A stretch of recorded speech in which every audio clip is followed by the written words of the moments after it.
Hello students. आज हमारा topic है DNA fingerprinting.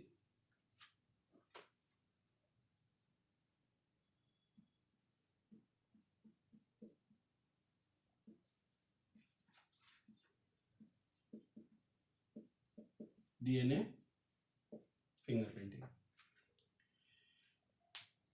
DNA fingerprinting topic की शुरुआत हम इसी टॉपिक के टर्म फिंगरप्रिंटिंग से स्टार्ट करते हैं।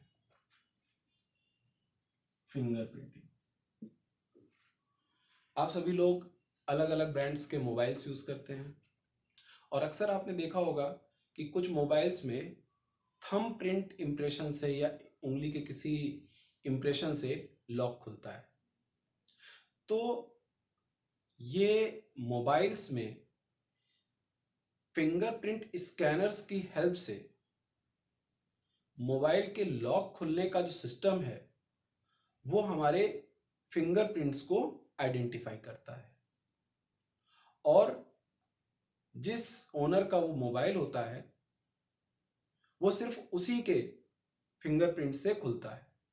उसको स्टार्टिंग में हम लोग अपलोड कर देते हैं उन फिंगरप्रिंट्स के साथ, तो वो उसको आइडेंटिफाई कर लेता है और किसी और के फिंगरप्रिंट्स की हेल्प से फिर वो लॉक नहीं खुलता। यानी मोबाइल में फिंगरप्रिंट्स को स्कैन करके पर्सन को पहचानने की कैपेसिटी हमने इनबिल्ट कर दी।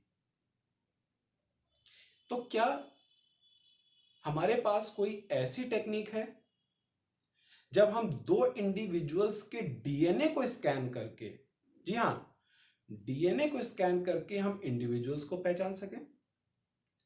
तो ऐसी टेक्निक जिसकी हेल्प से हम किन्हीं दो इंडिविजुअल्स के डीएनए को स्कैन करके हम उनको आइडेंटिफाई कर सकते हैं, इस प्रकार की प्रोसेस को हम लोग डीएनए फिंगरप्रिंटिंग कहते हैं। सिंपली समझ में आ गया? अब ये डीएनए फिंगरप्रिंटिंग की प्रोसेस कैसे होती है, इस प्रकार की डीएनए फिंगरप्रिंटिंग की प्रोसेस किस प्रकार से परफॉर्म की जाती है, जरा हम देखते हैं।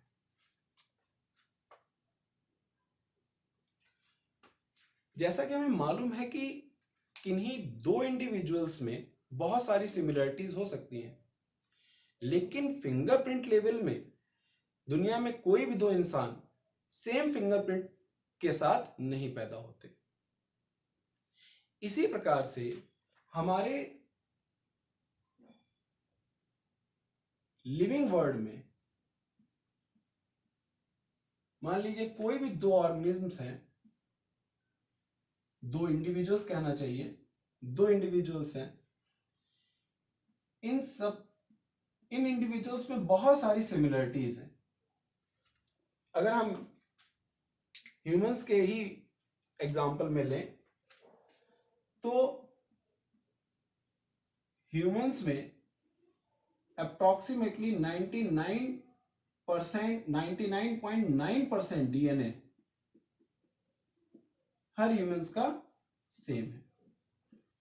99.9% डीएनए सेम है।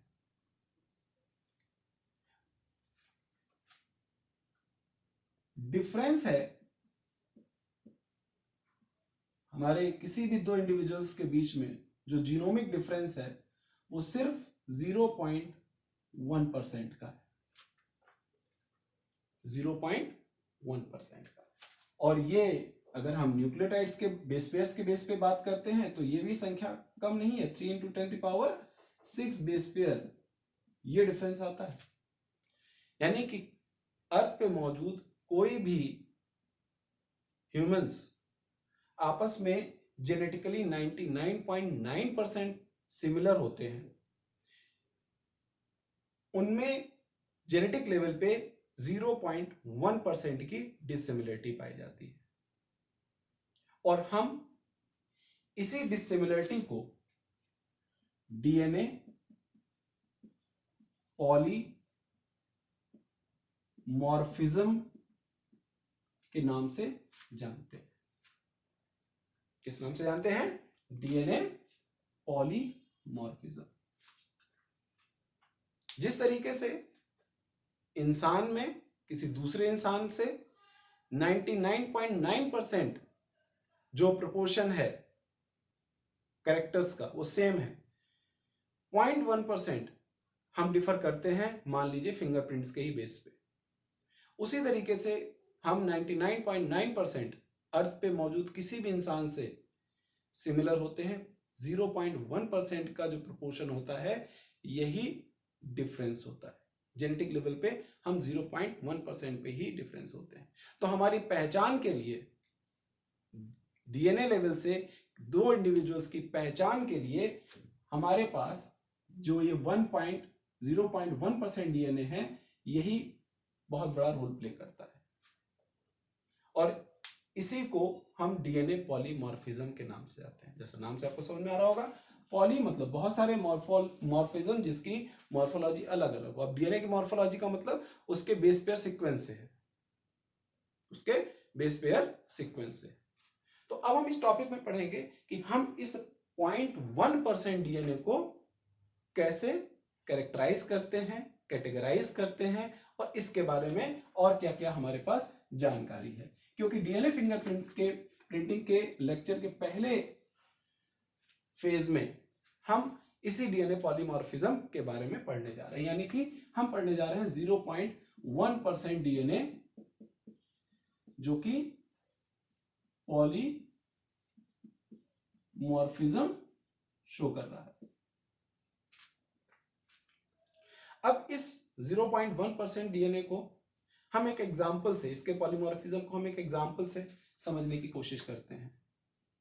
मान लीजिए कि दो इंडिविजुअल्स हैं, उन्हें ऐसे ही बना दिया,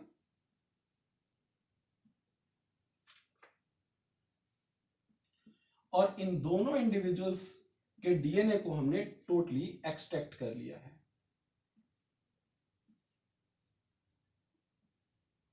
पूरा डीएनए हमने एक्सट्रैक्ट कर लिया सपोज।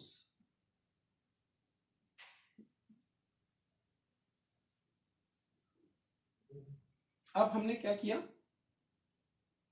इस डीएनए को हम सिंबलाइज्ड फॉर्म में हम इसको दिखा रहे हैं, जिसमें हम ये देखते हैं कि किसी भी जीनोम में कुछ सेगमेंट्स ऐसे होते हैं जो कि प्रोटीन कोड करते हैं।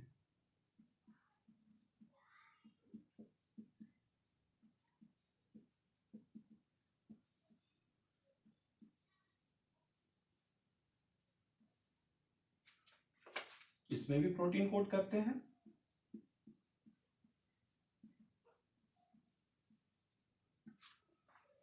कह सकते हैं कि ये जीन है।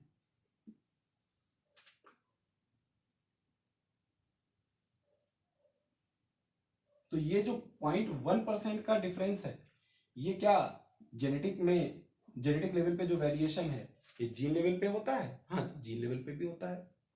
लेकिन हमारे जीनोम में बहुत सारा सेगमेंट या प्रोपोर्शन ऐसा भी होता है जो कि नॉन प्रोटीन कोडिंग होता है।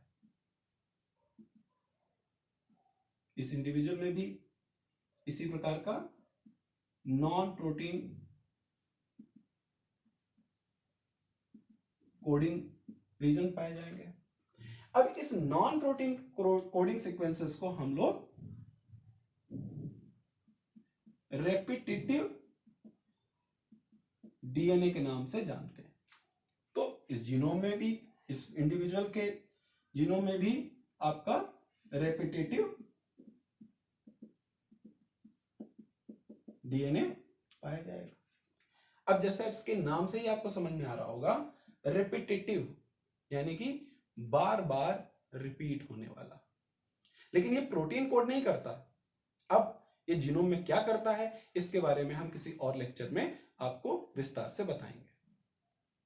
अब ये नॉन प्रोटीन कोडिंग जो सीक्वेंसेस होते हैं, तो ये वेरिएशन 0.1% के जो वेरिएशन है ये प्रोटीन कोडिंग सीक्वेंसेस में ही पाया जाता है और नॉन प्रोटीन कोडिंग सीक्वेंसेस में भी पाया जाता है, जिसको हम रेपिटेटिव डीएनए कहते हैं। डीएनए फिंगरप्रिंटिंग के लिए हम नॉन प्रोटीन कोडिंग सीक्वेंसेस में जो वेरिएशन है उसके माध्यम से हम फिंगरप्रिंटिंग करते हैं। प्रोटीन कोडिंग सीक्वेंसेस के माध्यम से नहीं करते, हम नॉन प्रोटीन कोडिंग सीक्वेंसेस के माध्यम से इसका यूज करके हम डीएनए फिंगरप्रिंटिंग करते हैं। तो अब नॉन प्रोटीन कोडिंग सीक्वेंसेस क्या हैं, जरा ये देख लेते हैं। यानी कि अब हम इसको विस्तार से देखने जा रहे हैं। अब मान लीजिए कि यह है रेपिटेटिव डीएनए। अब इस रेपिटेटिव डीएनए का नाम, जैसा मैंने आपको बताया कि रेपिटेटिव इसलिए पड़ा क्योंकि इसमें कुछ ऐसे रीजन्स होते हैं, कुछ ऐसे सीक्वेंसेस होते हैं जो बार बार रिपीट करते हैं। कुछ ऐसे सीक्वेंसेस होते हैं, रिपीट्स होते हैं। एग्जाम्पल के तौर पे हमने मान लिया कि ATGC, एक ऐसे ही रैंडमली हमने एक रिपीट बना लिया ATGC। तो इस रेपिटेटिव डीएनए में कुछ सेगमेंट ऐसे होंगे जिसमें ATGC का ये बॉक्स, ये सीक्वेंस बार बार रिपीट होगा।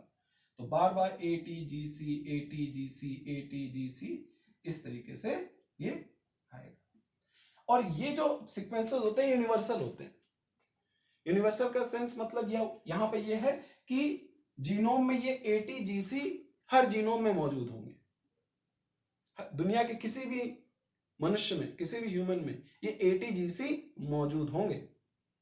तो ऑब्वियसली इस वाले इंडिविजुअल में भी ATGC मौजूद है। ये लीजिए ATGC के रिपीट्स मौजूद है। ATGC। तो इन सीक्वेंसेस को जो हम ये देख रहे हैं, इन रेपिटेटिव सीक्वेंसेस को अगेन हम दो सेगमेंट्स में डिवाइड कर देते हैं। एक सेगमेंट होता है जिसमें कुछ पर्टिकुलर सीक्वेंसेस, रिपीटेड सीक्वेंसेस बार बार रिपीट होते हैं। इनको हम लोग बोलते हैं सैटेलाइट डीएनए।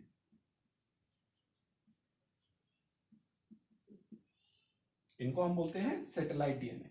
तो अब देखिए, अगर हम दोबारा से देखें तो दो इंडिविजुअल हैं, दोनों का जीनोम है, दोनों के जीनोम में प्रोटीन कोडिंग और नॉन प्रोटीन कोडिंग सीक्वेंसेस हैं। नॉन प्रोटीन कोडिंग सीक्वेंसेस को हम लोग रेपिटेटिव डीएनए बोलते हैं। रेपिटेटिव डीएनए में भी कुछ सेगमेंट्स ऐसे होते हैं जिनमें आपका बार बार कुछ सीक्वेंसेस रिपीट होते हैं। इनको हम सैटेलाइट डीएनए बोलते हैं। तो इसमें भी सैटेलाइट डीएनए है।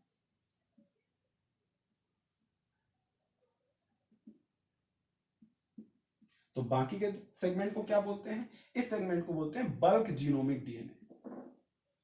बल्क जीनोमिक डीएनए, इसको भी हम बोलते हैं, ये है, इसमें भी बल्क जीनोमिक डीएनए है। ओके, तो ये बल्क जीनोमिक डीएनए और सैटेलाइट डीएनए में कन्वर्ट हो गया। अब जो ये सैटेलाइट डीएनए है, यानी कि ये यूनिवर्सल सीक्वेंसेस हैं जो इस जीनोम में भी हैं, इस जीनोम में भी हैं। इन सैटेलाइट डीएनए में भी क्रोमोसोम टू क्रोमोसोम वेरिएशन पाया जाता है। क्रोमोसोम टू क्रोमोसोम वेरिएशन पाया जाता है। अब ये वेरिएशन किस प्रकार के होते हैं समझ लेते हैं।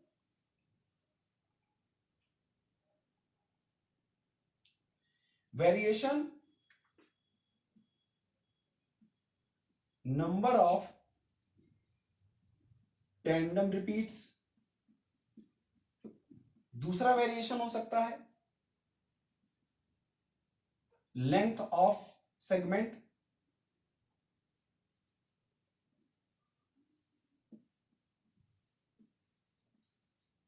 और तीसरा वेरिएशन हो सकता है इनका number, length and sequence of segments. तो ये ऐसे सीक्वेंसेस हैं जिनमें इन तीन लेवल पे वेरिएशन हो सकता है।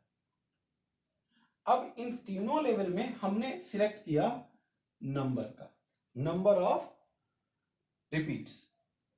यानी ये सीक्वेंसेस जो रिपीटेड सीक्वेंसेस है, इस ऑर्गेनिज्म में इनकी संख्या और इस ऑर्गेनिज्म में इनकी संख्या वेरी कर सकती है। और अगर हम इस वेरिएशन को आइडेंटिफाई करने में कामयाब हो जाते हैं तो हम किसी डीएनए के माध्यम से इंडिविजुअल ए और इंडिविजुअल बी को आसानी से पहचान सकते हैं। ए के डीएनए को पहचान सकते हैं, बी के डीएनए से बी के इंडिविजुअल को पहचान सकते हैं। अब आप देखिए कि ये जो सैटेलाइट डीएनए है, ये सैटेलाइट डीएनए अपनी संख्या के आधार पर, अब संख्या के आधार पर जो पॉलीमॉर्फिज्म डेवलप होता है, इस प्रकार के पॉलीमॉर्फिज्म को हम VNTR के नाम से भी जानते हैं, वेरिएबल नंबर टैंडम रिपीट्स।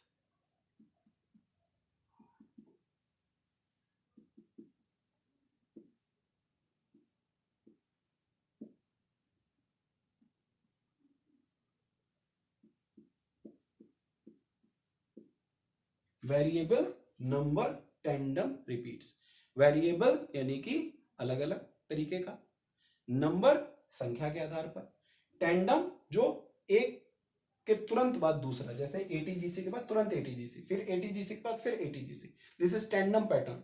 तो टैंडम रिपीट्स, रिपीट्स कौन से हैं? यही ATGC। तो अगर हम किन्हीं दो इंडिविजुअल्स में इन रिपीट्स की संख्या को आइडेंटिफाई कर लें तो इस संख्या के वेरिएशन से हम ए सैंपल से ए इंडिविजुअल की पहचान या बी सैंपल से बी इंडिविजुअल की पहचान कर सकते हैं। तो यह कहलाता है आपका डीएनए फिंगरप्रिंटिंग का बेस, यानी डीएनए पॉलीमॉर्फिज्म।